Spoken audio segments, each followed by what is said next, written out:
Bonsoir à tous et bienvenue dans ce journal. Au sommaire, après ses exploits dans le rapport Doing Business en 2020, le Togo n'a pas dormi sur ses lauriers. Le pays a consolidé ses acquis et renforcé sa position de pays réformateur.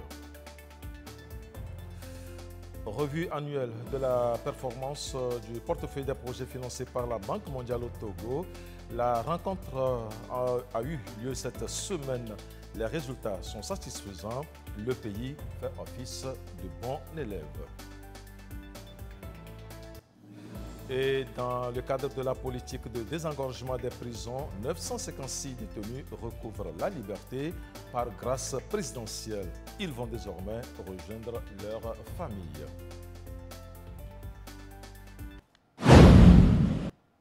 Voilà pour les titres. Le gouvernement déploie de gros efforts pour l'émergence du pays.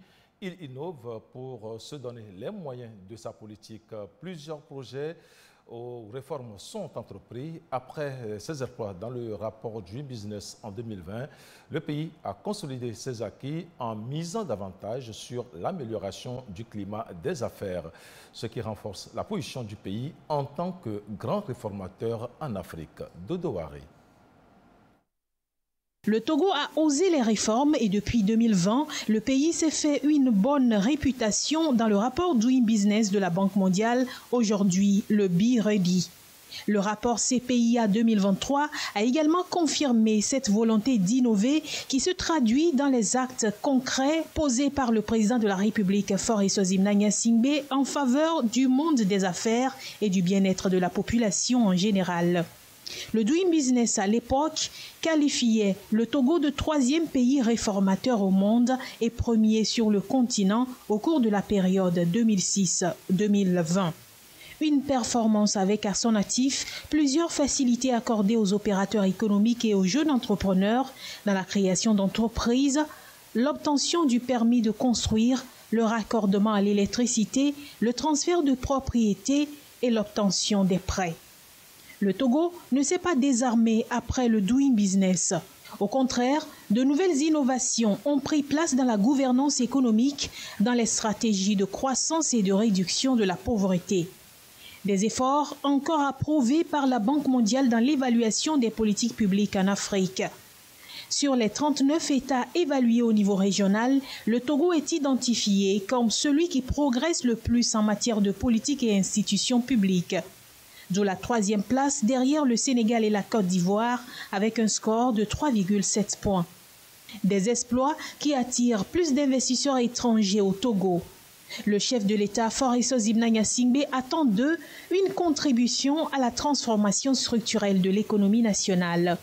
Au dialogue État-secteur privé, les opérateurs et l'exécutif ont renforcé leur alliance avec des engagements pour un partenariat qui profite aux populations. Le gouvernement togolais et la Banque mondiale ont échangé cette semaine à Lomé. Les discussions ont porté sur les projets financés par la Banque mondiale dans le pays. Une revue du portefeuille pour discuter des résultats obtenus au cours des 12 derniers mois. La rencontre a été présidée par Madame le ministre secrétaire général de la présidence de la République, Dr Sandra Ablamba Johnson, au nom du chef de l'État. Le point, Carmen Madji Akatbo.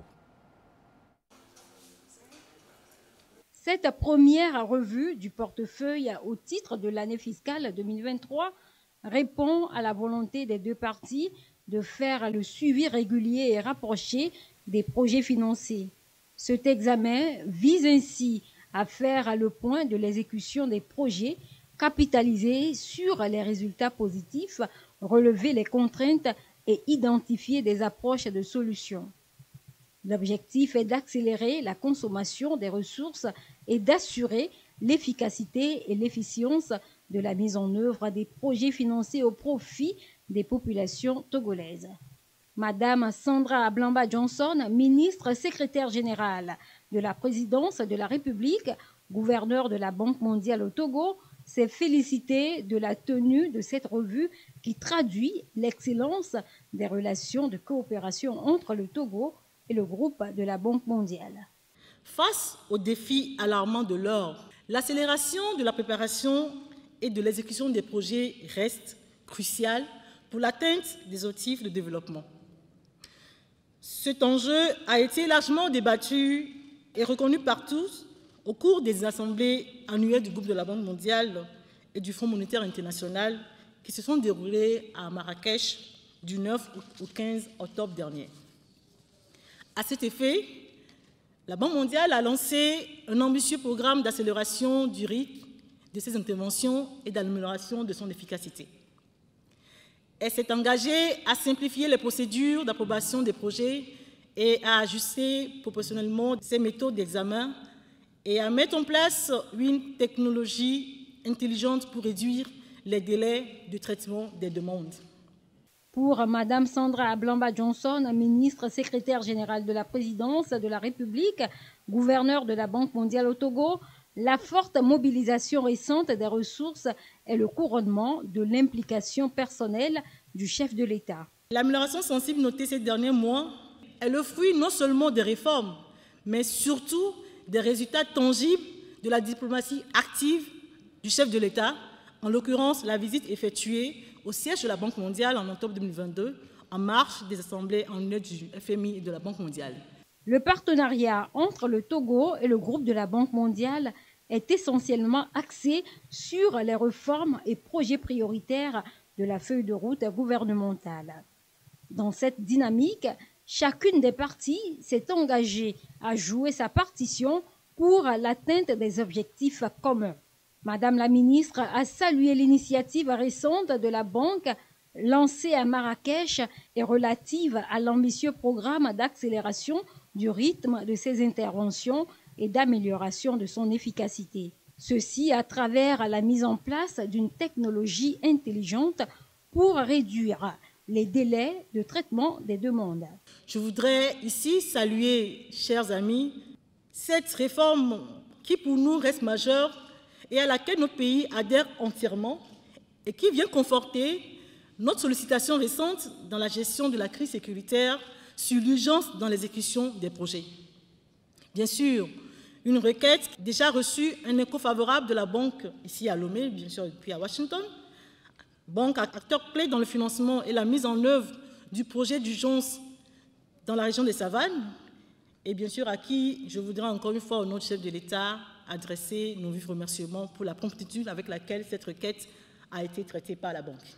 Selon la revue examinée, le portefeuille du groupe de la Banque mondiale au Togo a connu une évolution significative avec un montant global actuel de 1,199 milliard de dollars américains, soit un peu plus de 719 milliards de francs CFA. Ce portefeuille compte 7 projets nationaux d'un montant total de 452,10 millions de dollars USD, soit 271,06 milliards de francs CFA, 9 projets régionaux à hauteur de 597 millions de dollars USD, soit 358,2 milliards de francs CFA, et un appui budgétaire de montant de 150 millions USD, soit 90 milliards de francs CFA. Au niveau de la mise en œuvre des projets, le Togo a réalisé la meilleure performance de toute la région de l'Afrique de l'Ouest et centrale de la Banque mondiale, avec un ratio de décaissement au 30 juin 2023 de 43,5%. La Banque mondiale, un des partenaires techniques et financiers aux côtés du gouvernement, a saisi l'occasion pour rendre tout le mérite au chef de l'État, Faure Gnassingbé, pour son leadership dans le processus de réforme qu'il a engagé et dont les résultats sont ici salués par la Banque mondiale. Nous retrouvons Carmen Madiakatou. Je ne peux que m'en féliciter. Les travaux de la revue du portefeuille des projets financés par la Banque mondiale au Togo ont permis aux représentants pays de l'institution de Bretton Woods de rendre tout le mérite au président de la République, Faure Gnassingbé, pour son engagement dans la mise en œuvre des réformes et le suivi des projets et programmes du groupe de la Banque mondiale au Togo. Le représentant résident de la Banque mondiale au Togo, Fili Sissoko, a félicité le Togo pour les performances exceptionnelles. Il a rappelé les efforts et les réformes entreprises pour améliorer la mobilisation des ressources, le climat des affaires et surtout la promotion de la sécurité alimentaire qui permet au pays de se positionner comme un acteur stratégique clé en Afrique. Commencer déjà au niveau stratégique, comme vous le savez, par la visite du président de la République aux assemblées annuelles de la Banque mondiale et du Fonds monétaire international aux États-Unis, à Washington, en octobre dernier. Une visite au cours de laquelle le président de la République a fait le plaidoyer pour que non seulement le Togo, mais aussi les pays du Golfe de Guinée puissent bénéficier donc de l'enveloppe qui est réservée aux pays du Sahel, notamment pour permettre donc de renforcer la résilience face aux risques sécuritaires. Ce plaidoyer a été entendu par le groupe de la Banque mondiale et pas plus tard que le mois dernier, une mission de haut niveau a eu lieu au Togo pour voir dans quelle mesure donc, le Togo pourrait accéder à cette enveloppe, mais non seulement le Togo, mais aussi les pays du Golfe de Guinée, notamment le Bénin et la Côte d'Ivoire.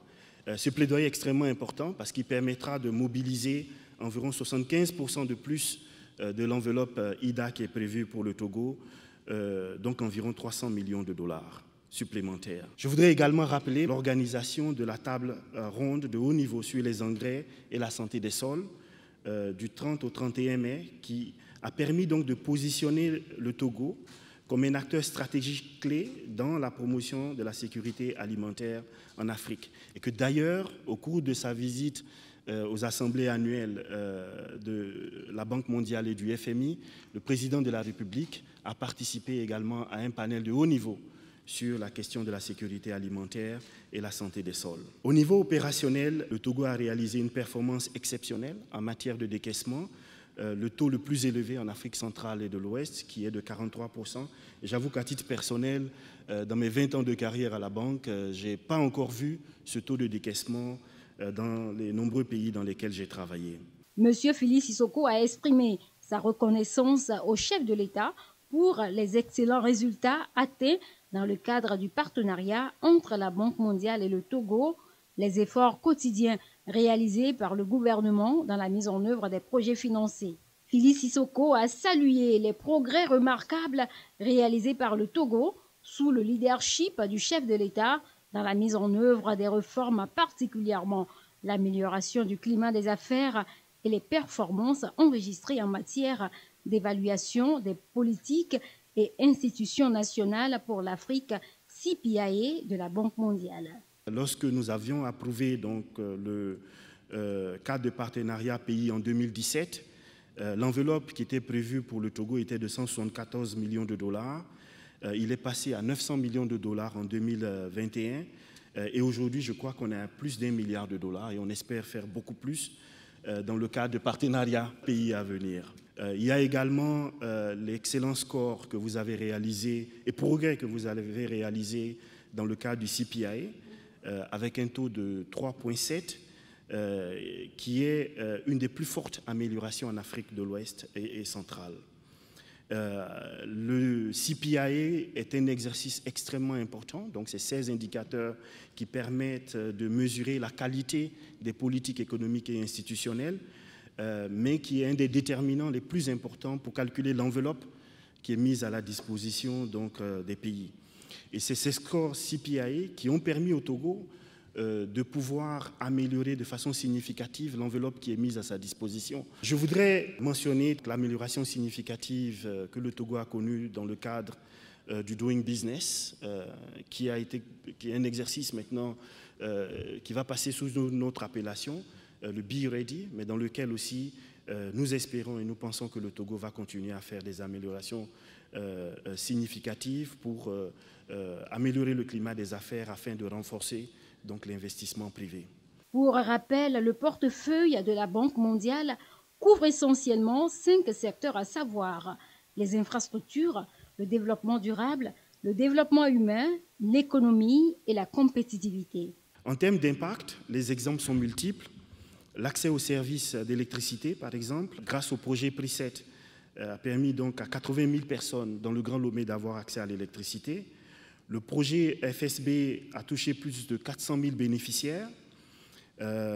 L'Office togolais des recettes, à travers le projet PAGE, a contribué à une augmentation donc, de 53% des recettes fiscales entre 2017 et 2022. Le projet WACA, par exemple, a permis aussi, à travers la protection côtière, donc, de mettre à l'abri vis-à-vis de l'érosion et de l'inondation d'environ 10 000 ménages.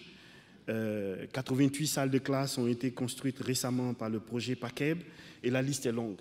En dehors des projets et programmes portant sur des investissements dans des secteurs spécifiques, la Banque mondiale accorde des appuis budgétaires sur une base annuelle au gouvernement togolais pour soutenir la mise en œuvre des réformes économiques et sectorielles dont le pays s'est doté.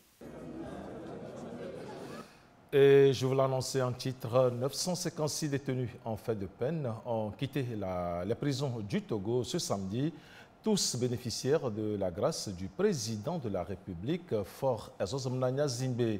Ceci dans le but de désengorger les établissements pénitentiaires du Togo. À la prison civile de Lomé, plus de 300 détenus libérés conformément à cette décision du chef de l'État. Écoutez-la. À la prison civile de Lomé, ils sont 344 détenus en fin de peine à recouvrer leur liberté. 956 au total dans les 13 maisons d'arrêt que compte le Togo. Tous bénéficient de la grâce du président de la République, Faure Ezozomnania Zimbe. Je remercie d'abord le magistrat suprême, le chef de l'État. Je suis très content et on est tous contents. Je suis un opérateur économique et ça fait 7 mois que je suis ici, c'est à cause des dettes. Et bon, on a négocié, ça n'a pas marché. Bon, on a laissé la justice, ça fait sentence. On m'a condamné 10 mois. Donc voilà, aujourd'hui j'ai bénéficié de 3 mois. Ça reste 3 mois, je m'en vais. Ça va me permettre de reprendre vite mon activité. Je remercie notre chef d'État de m'avoir gracié les 5 mois là. Quand j'étais dehors, je suis un tapissier. Donc je fais des bourrées. L'opportunité là qu'on vient de m'accorder, mais à m'arriver, il suffit que je prenne mon métier et commencer ma vie. La question de la réinsertion reste une préoccupation pour beaucoup de ces désormais ex-détenus. Face à la situation, le centre de transit des ex-détenus du Togo ouvre ses portes à certains d'entre eux. Une vingtaine y seront logés pour un temps. Notre mission, c'est de préparer la réinsertion de ces détenus pour ne pas revenir encore en prison. Ceux qui vont rentrer dans notre centre aujourd'hui, ils seront hébergés, nourris. Et après, maintenant, on va leur demander leur projet de vie. C'est à travers ça maintenant que nous pouvons les accompagner. La grâce du président de la République accordée à ces détenus vise à désengorger les établissements pénitentiaires du Togo. C'est une grande satisfaction ce jour. Nous nous réjouissons ensemble avec les détenus qui sont les lauréats. Les bénéficiaires de cette grâce présidentielle sont essentiellement les détenus qui ont commis les infractions de droit commun. Nous avons donné des conseils pour qu'ils ne reviennent plus, parce que la réinsertion est très importante dans ce genre de choses. Sortir d'ici et ne plus jamais y revenir, c'est le souhait de tous les bénéficiaires de cette grâce du président de la République. Il faut retenir que la campagne de commercialisation du café cacao 2023-2024 a démarré ce samedi. Elle a été lancée à Palimé. Cette nouvelle campagne s'annonce comme une année d'opportunité pour les différents acteurs des filières café-cacao. Compte rendu, Carmen Madia-Katbo. Le café et le cacao du Togo sont réputés être de bonne qualité et font l'objet d'une forte demande sur le marché mondial.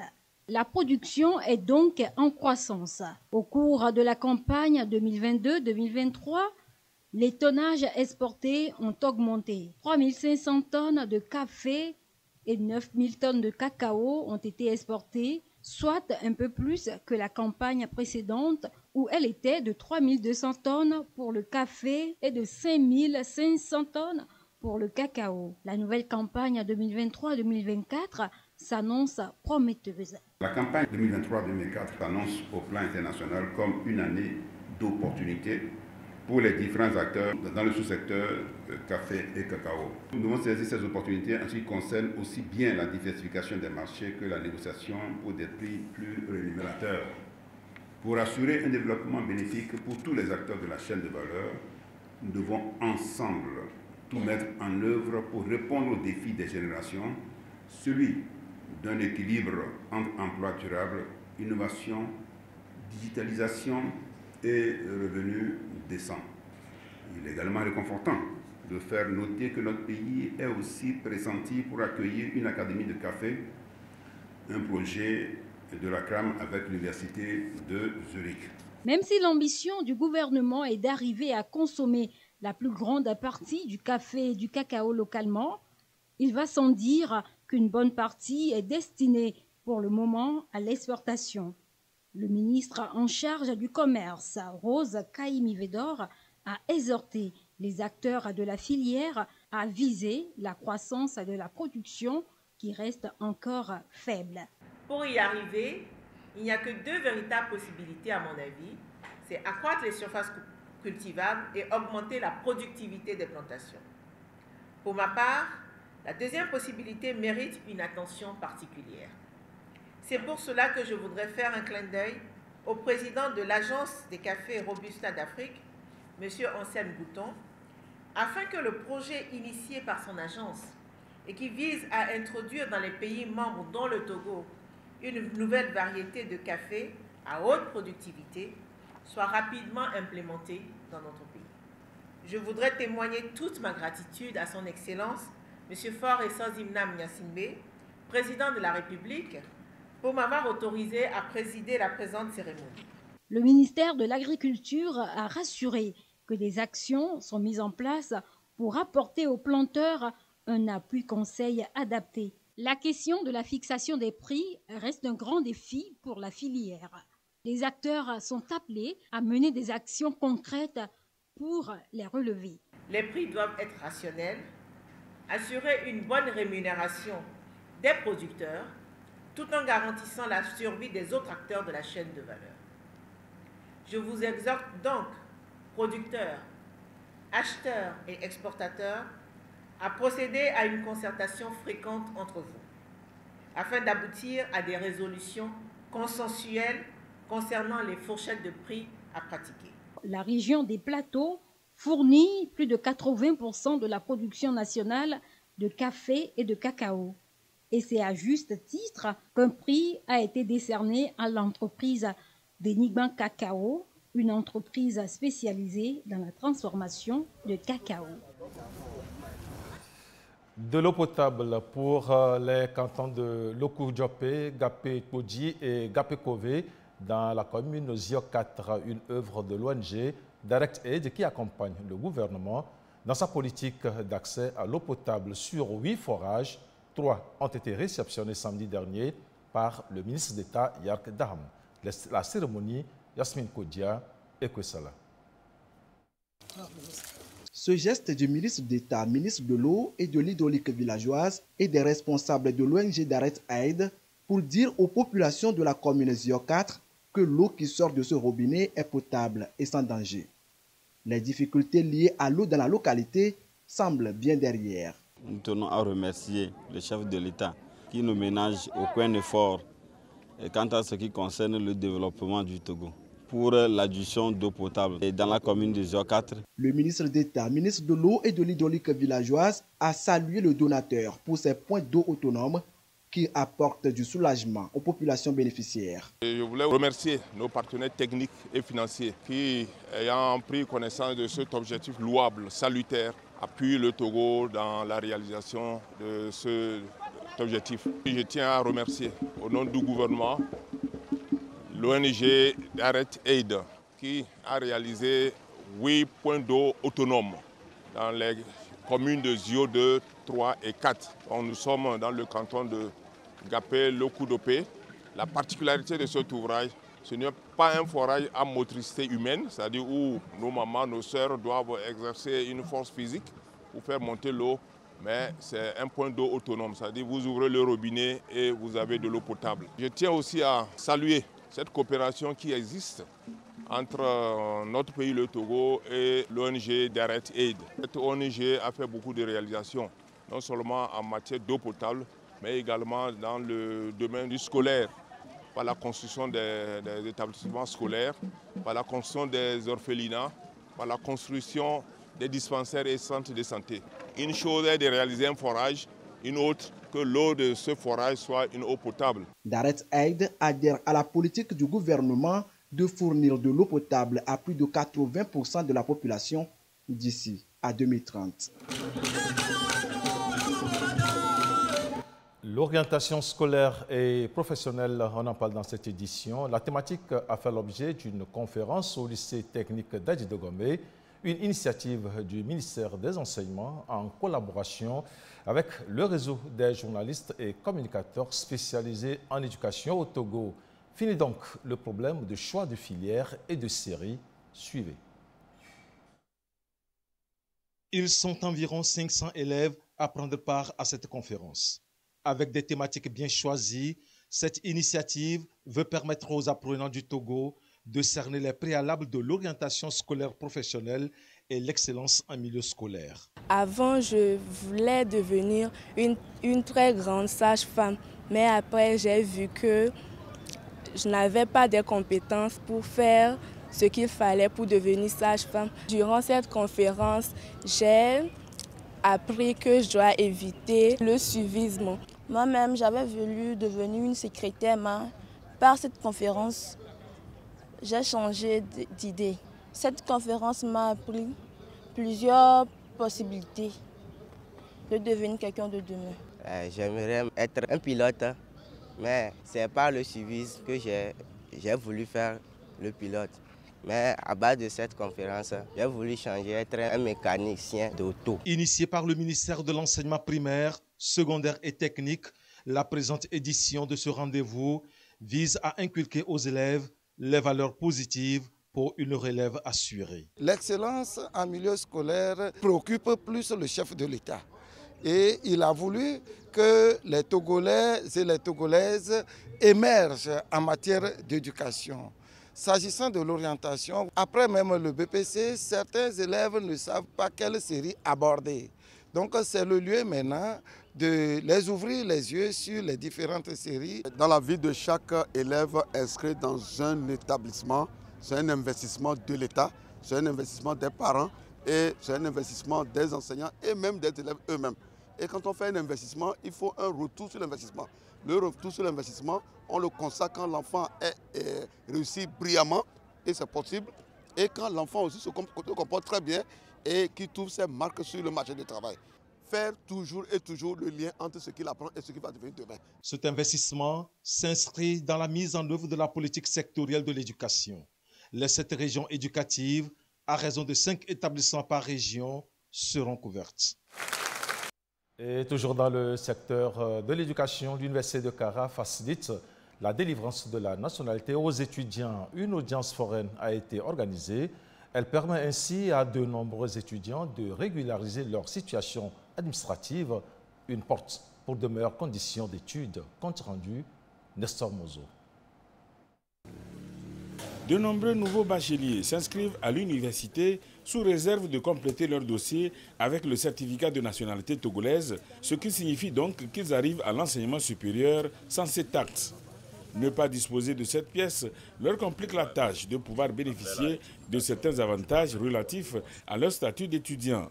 C'est au regard de cette situation que les autorités de l'Université de Kara ont décidé de faciliter l'établissement de ce document à ceux qui sont dans le besoin en sollicitant du ministère de la Justice la tenue d'une opération foraine. C'est une pièce maîtresse pour obtenir une allocation que le gouvernement donne aux étudiants. Ça peut être bourse ou bien une aide. Il y a plein d'étudiants qui peuvent faire toute une année par manque de cette pièce et qui ne bénéficient pas.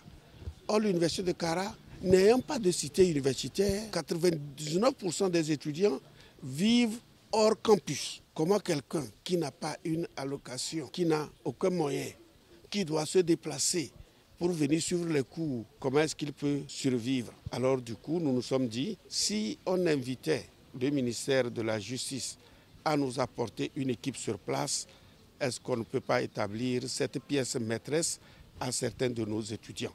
Beaucoup d'étudiants ne se sont pas fait prier pour prendre d'assaut l'unité de collecte des dossiers installée par la Direction générale du Sceau et de la nationalité. Je remercie sincèrement le président de l'Université de Kara d'avoir offert à nous les étudiants cette opportunité. Sincèrement, pour avoir la nationalité, c'est un peu compliqué. Moi, le problème, c'est chez mon papa que ça a débuté. Et on a tout fait, mais ça n'a pas marché. Et je suis très heureuse aujourd'hui parce que mes inquiétudes sont parties. J'étais heureuse, comment on va faire pour avoir les tranches et tout. Mais aujourd'hui, mon cœur est en paix. Un grand merci au président de l'université.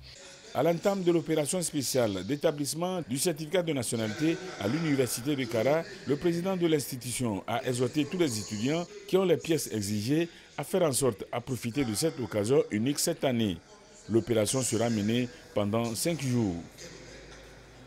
La Turquie fête ce dimanche le 100e anniversaire de sa création à Lomé. Le centenaire a été marqué par un cocktail le 27 octobre dernier. Il a été organisé par l'ambassade de Turquie au Togo.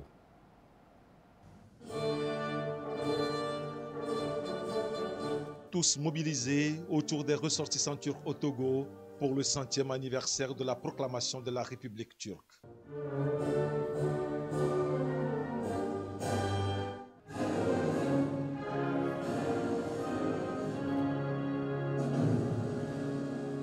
Des membres du gouvernement, des autorités administratives, politiques, des amis de la Turquie au Togo et plusieurs autres invités ont pris part à cette cérémonie solennelle. Elle est marquée par deux temps forts, le message du président turc Recep Tayyip Erdogan à ses compatriotes et le discours de l'ambassadeur de Turquie au Togo, Kiliç Muteber. La diplomate a réitéré l'engagement de son pays à renforcer les liens d'amitié et de coopération entre le Togo et la République turque. À en croire l'officiel turc, le Togo est l'un des principaux partenaires de la Turquie dans les domaines politiques, économiques, militaires et culturels. Depuis l'établissement réciproque de nos ambassades en 2021 et 2022, nos relations avec le Togo se sont développées rapidement. Les visites mutuelles nous aident à améliorer nos relations. La visite du président de Turquie, son Excellence M. Recep Tayyip Erdogan, le 19 octobre 2021, a marqué un progrès historique dans le cadre de nos relations bilatérales. Plus récemment, son Excellence, M. Forres Ozimnay Nassimbe, a effectué une visite en Turquie dans le cadre de la cérémonie d'investiture officielle de son Excellence, M. Recep Tayyip Erdogan, président de Turquie, le 3 juin 2023. Ces visites sont d'une importance primordiale, d'autant plus qu'elles permettent l'approfondissement et la diversification de notre coopération. À cet égard, j'exprime mes vifs remerciements aux autorités togolaises, surtout pour la confiance qu'ils nous accordent pour accompagner le Togo dans son développement. Je peux donc dire que les relations entre nos deux pays sont excellentes et nous promettent un bel avenir. Mais il reste encore beaucoup à faire. Les relations bilatérales ont donc progressé ces dernières années entre le Togo et la Turquie, avec un volume d'échanges commerciaux atteignant 200 millions de dollars en 2022. L'ambassadeur a également mentionné l'engagement de son pays à soutenir la politique éducative du gouvernement togolais. Ce 100e anniversaire a permis aux invités de découvrir l'art, la littérature et la gastronomie turque, ce qui présage un renforcement des liens culturels entre les deux pays.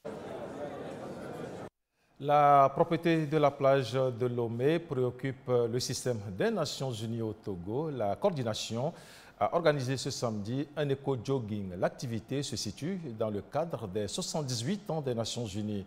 À l'occasion, un lot de matériel d'assainissement a été remis à la mairie Golfe 4, Isaka Aruna. Dans un élan de solidarité et d'engagement en faveur d'une cause commune, les fonctionnaires des Nations Unies et la population sont unis pour redonner à la plage de Lomé son éclat originel. C'est notre contribution pour essayer de maintenir l'environnement. Nous savons tous que l'environnement sain, ça nous apporte aussi la santé. Et comme notre thème est santé et bien-être, c'est pourquoi nous sommes là aujourd'hui. Et puis nous sommes avec la mairie, nous sommes avec les autorités, que nous remercions d'ailleurs pour leur participation, et tous les collègues du système national juridique qui ont participé aujourd'hui. Le Togo a une très belle plage, il faut qu'on puisse être en mesure de l'exploiter, mais très responsable. Et c'était juste montrer ce que nous pouvons faire ensemble. Et donc le système des Nations Unies est venu aujourd'hui encourager à continuer à faire le nettoyage. Ils ont exprimé le message essentiel de cette activité, allier la pratique sportive à une action positive pour l'environnement. Ce message a déjà trouvé un écho positif auprès de la mairie Golfe 4 qui a reçu un lot de matériel d'entretien offert par les Nations Unies. C'est du matériel de travail pour faire les travaux d'assainissement et de salubrité. Nous leur disons un grand merci et nous leur promettons que nous ferons bon usage. Ce que nous allons demander à nos populations qui ont l'habitude d'utiliser la plage, c'est de tout faire. Quand ils viennent à la plage, les déchets qui traînent, qu'ils puissent les ramasser. Faire cet exercice-là comme nous venons de le faire ce matin et de les amener dans les poubelles au bord de la route. Il y a un camion benne tasseuse qui passe chaque jour pour ramasser ces déchets-là. Et ils rendront service à toute la population en posant ce geste-là. Les Nations Unies incarnent la santé, le développement et l'environnement. Cette activité reflète l'engagement des travailleurs de cette organisation en faveur d'un environnement sain et du bien-être des populations. Le co-jogging fait partie des festivités pour commémorer la date de naissance de l'Organisation des Nations Unies, le 24 octobre 1945. Cette date est une occasion de rappeler l'engagement des gouvernements à bâtir un monde meilleur pour les générations actuelles et futures. Bâtir un monde meilleur pour les générations présentes et futures. Ce journal se referme. Merci à vous qui l'avez suivi. Et du côté de la Bina et d'Angpen, bonsoir.